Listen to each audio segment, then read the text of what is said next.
over and over as these robots without faces, without eyes, without humanity are beating their shield. You have to go and watch it.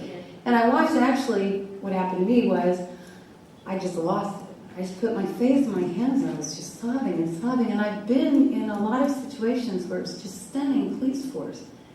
But the fact that you couldn't talk to them, they're not humans anymore. These aren't our brothers and sisters in uniform. They're not our neighbors. They're some kind of robots. And it was very significant. Later in the week, after the protest was over, which was held near a campus, on and around the campus, there was a group of students. Now, mind you, I have 19, 21, and 25-year-olds, so I took it kind of personally. And I remember being at the University of Kansas where we were in the streets every day, all day, because we were busy burning children in Central America, which was not okay with me. And we were there all the time and trying to get people to stand with us. Here are these students in a stairwell, an open stairwell outside at their dorm. And there are military-clad guys at the top and at the bottom, spraying them with tear gas. Spraying them, not throwing tear gas. Saying, go the other way. And these students are blocked in this open stairwell, and this 19-year-old girl and this little voice saying, please, please, we can't. Please stop doing this to us. Just let us go, please. And they're gagging and coughing. There's no accountability. There's no assault charges being charged against those men. Who were they? They aren't even identifiable. They're guys in military fatigues on the college campus at the dorm saying, ha ha ha, we have complete control over you. There's nothing you can do about it. And we like to hear you beg. That was my perception of it. Not only is there no accountability, no charges being filed against these guys, there was no response. This went out on YouTube everywhere. No response. College campuses didn't rise up. The people didn't rise up and say, this is not acceptable. So what do we do with that? Well, I did a lot of reading about people's movements. After we get done crying and being horrified and wanting to go there and slap people around, if you read about people's movements, which is what this is, and particularly the ONeil movement, what you see is there were some people out carrying the banner, holding the banner, year after year after year, mostly being ignored. And there comes a time when the brutality against them became so outrageous that the rest of society said, you can't do this to our kids. That's the last straw. And then they all joined. And that's how they work. You know, that's how people's movements work, is that there comes a time when there is a last straw. We've never been here before. We don't really know the lay of the land. We're trying to figure out a lot of stuff that's hidden from us even at this point. We don't know where it is that we're going exactly. We don't know what's going to work. So what we're doing is every single thing that we can think of.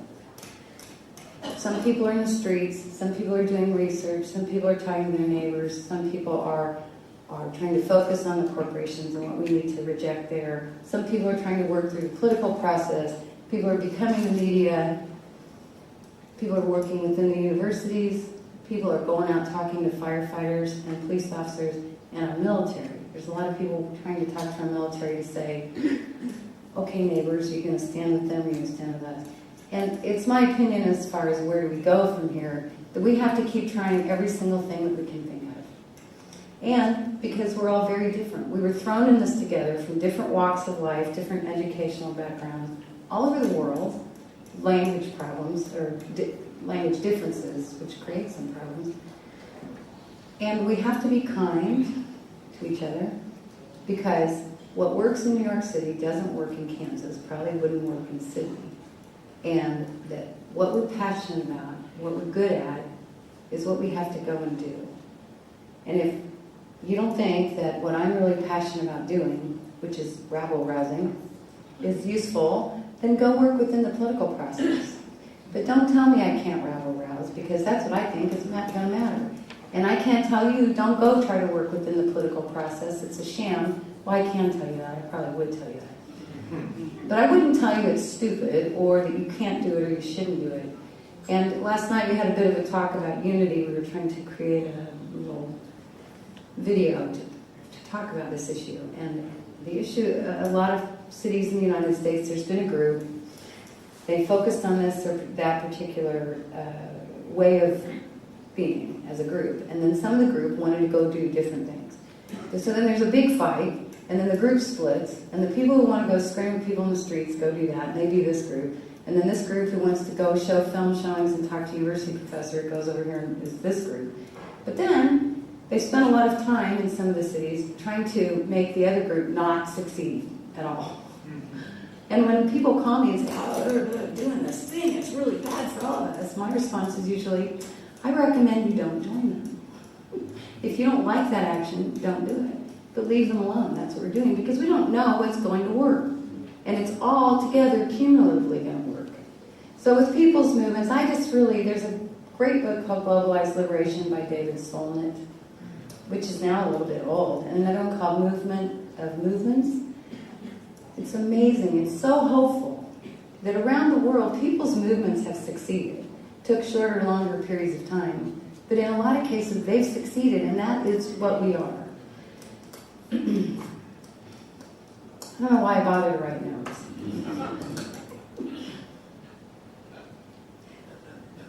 One of the other things that we've learned along the way, because I mentioned that we've come into this without any real training and all that, is a lot about ourselves, hopefully, and a lot about group processes, which we didn't know before. It takes a lot of sort of emotional intelligence to do this work. Is what I call it. Our goal is to appeal to others to engage with us in this work that we're doing. Screaming at people and telling them they're stupid, in my opinion, isn't appealing. So if you scream at me and tell me I'm stupid because I'm not picking up your issue, it doesn't make me feel like I want to join you. So meeting people where they're at. We talked last night about how you approach people on the street. Asking a lot of questions is good, but partly it's just recognizing that we're all in this together. We're all very different, and yet we can communicate with each other, whether it's within the groups or on the streets. It builds a solidarity among people to realize, wow, you, Suit, are entirely different than me. You know, you're 50 years older than me, you're 30 years younger than me, and totally different walk of life, and yet at the core, we want respect, we want representation, we want to run our own lives, some of us. So finding those similarities, I think, is really important.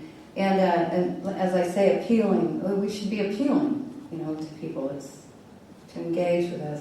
And the other bit about 9/11 Truth is that a lot of this, I've learned, has to do with the grief process. And people have heard of the stages of grief. It's when you're confronted with the death of things that you believed about your country, your fellow humans, God, your media, your government, it's a grief process. And people go through that at different speeds and they're at different spots. And sometimes people can't hear it until they're in the next spot there. But what we've done is we've gone along, we've talked a little bit as we could, and we've planted these seeds. And when that person is moved to the next step, they'll be able to hear more of that. And that's about being conscious of where people are and hearing them along. I think that's really important, we forget it. And the other thing that's really important to me to say today is because I have, I don't know about overseen, participated with groups around the world as they've been born, as they've done well, they thrive, they grow, in comes a disruptor or a psychotic person who, and they fall apart. Along the way, there's divorce, there's kids who are not getting enough parenting, there's people who are not taking care of their own needs. And we're very, very passionate about this. And a lot of times we feel like this is an emergency and we have to stop everything. We've got to stop this from happening. And everything else takes a real back seat, which often includes our health and our kids. And I talk about this from experience. And partnerships. And so I think it's really important to remember why we're doing this. For me, I can't not do this. I have 6 children. And I can't just send them off into this. I can't not do this. On the other hand, I can't not do the most important thing in my life, which is raise decent human beings, because I'm off over here saving the world. So someday when they aren't decent